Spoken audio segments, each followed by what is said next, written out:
So I asked the people who were queuing with me, do you have a taxi number so that I can call a taxi for me? So one kind lady dropped from the queue and said, over there, there's a shop. Inside you have free phone to call for for taxi. She even showed me how to call that phone. Just pick it up and somebody will talk to you, and then you say you want a taxi, and you tell them where you are, and they will come. I also didn't know where I was. So I say the shop. And they say, oh, we have so many shops like that. So you have to tell me the address. So I asked the shop workers to come and talk to the taxi. I was stranger, in the land of Egypt.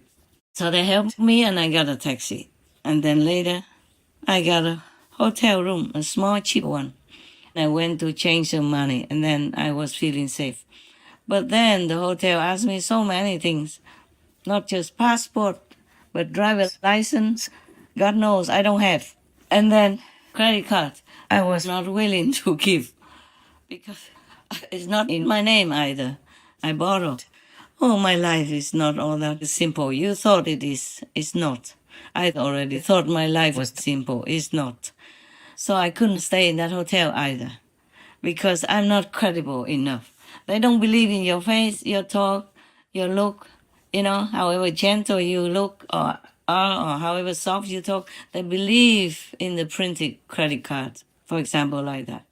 So I couldn't stay there in that hotel. I had to leave in the night with a taxi because I didn't know what else to do. No more shops, no more trains, no more buses at that time.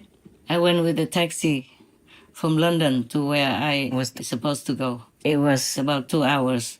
Well, and the taxi driver was a Muslim. He told me he was a Muslim. Fine, good. So I greeted him in the name of Allah.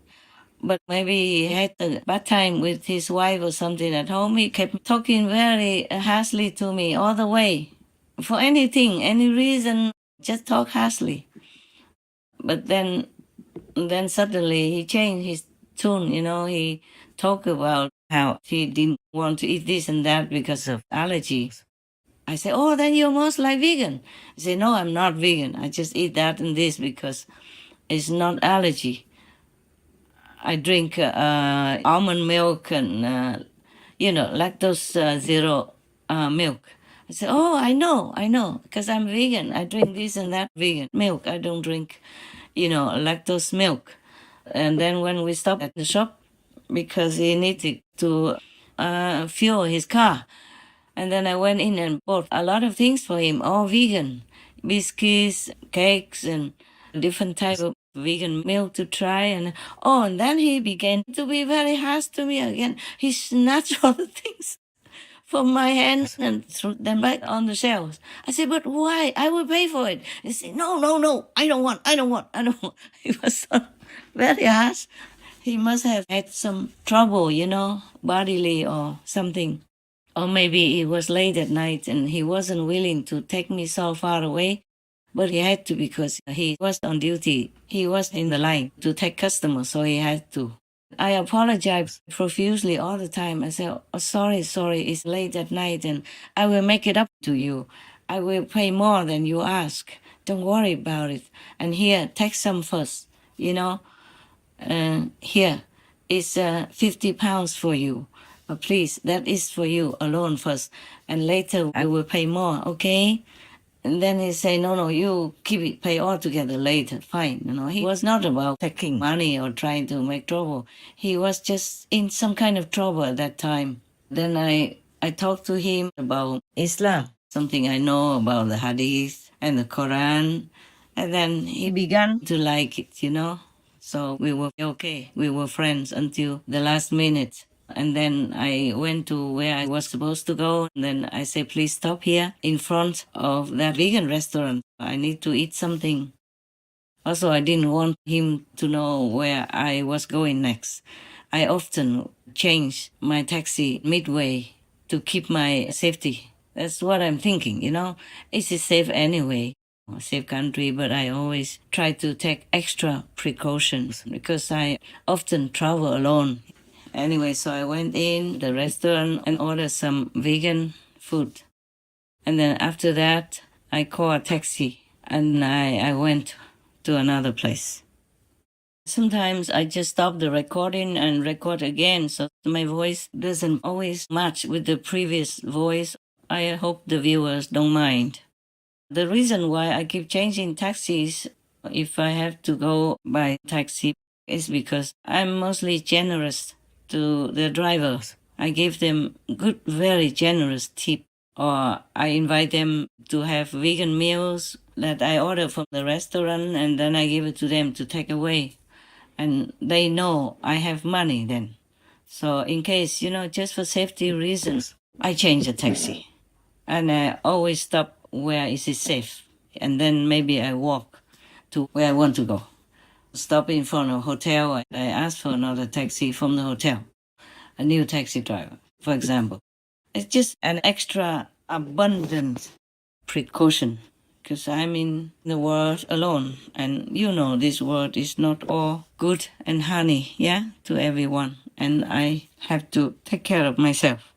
I used to come back to Taiwan or somewhere else sometimes, and tell people in advance to come and pick me up with a car or something. But later I didn't want to anymore because, for example, all the Taiwanese will come and, it was very crowded at the airport. I don't want to disturb other people's traveling. And I don't want people to block others in any way at all. They would bring a sedan chair and then put me on top of that chair and carry me with 4 people, 2 in the front, 2 in the back on their shoulders so that everybody else can see. Oh my God, it was really something challenging and was very shy. So after a while, I didn't dare to let anybody know that I was coming back or going anywhere at all. I just ran away. Even when I went around in the Europe tour, remember the European tour during the war? At the invitation from one of your sisters begging me to come to stop the war. At that time, I went all alone with my simple luggage, and I would not dare to go in any of the disciples' cars or go with them or anything. I went all alone, and when I saw them coming toward me, I immediately ran somewhere else. So that one time, remember I told you in Slovenia, there were no more taxis there at all. And all the disciples saw me because they were also going to hear my lecture on the tour. They followed me everywhere at that time to different countries, but I always went alone. And they saw me. I said, "Oh, master, come here. We have a car." No, I didn't dare because everybody would come. If I went there, stay there, waiting for their car, then everybody else would come. And it would be chaotic at the airport. So I went hiding in one of the rental cars. And the only car I could rent at that time was I told you, the stick shift. I had never driven a stick shift in my whole life. And it was the last minute for the shop. The man was so eager to close his shop to go home. And he just told me, "You do this, do that, and then the car will go." I said, "Please, no, I have never driven this kind of car before." He said, "You know it. How?" Because in Europe, I saw a lot of cars, only stick shifts. So he took it for granted that I would know that I just wanted to sissy sassy with him to delay him from going home to his wife and kids and having dinner. I said, "No, I really don't know. Please show me." He said, "You will know how. Just do it. Just drive. You press the gas and you press the." I even forgot what he told me. And now, if you tell me to drive a stick shift, I will not know how anymore.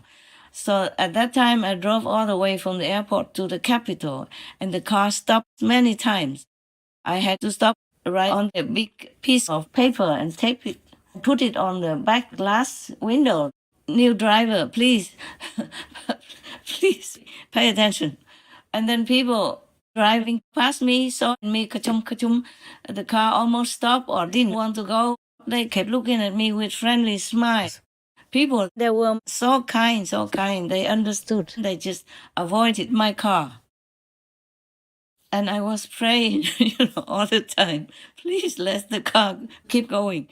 And I don't know how. Stop, star, kachum, kachum, kachum, half stop, half star, all that.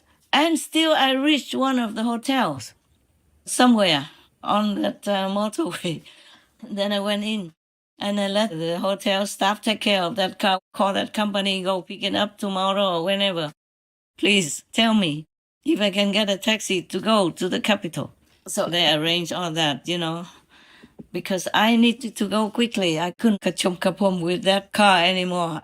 It's dangerous and I will be delayed too long because at that time, every 2 days was one country lecture. You remember that, yeah?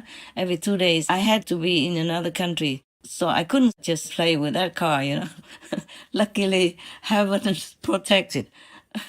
Angels, help me. And somehow I reached a hotel, yeah, and arranged that. And they say, oh, it's very expensive to go to the capital with a taxi. I said, no, no, I don't care. Please, please. I have money to pay.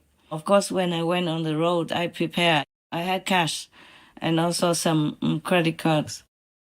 Anyway, so I said, don't mind, I have money. That's why I always have to change the taxi wherever possible because people would know I have money.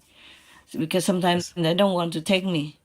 They worry it's too long distance. And if I have money or not, and I'm a stranger, I'm not European, stuff like that. It's very difficult to be on the road by yourself.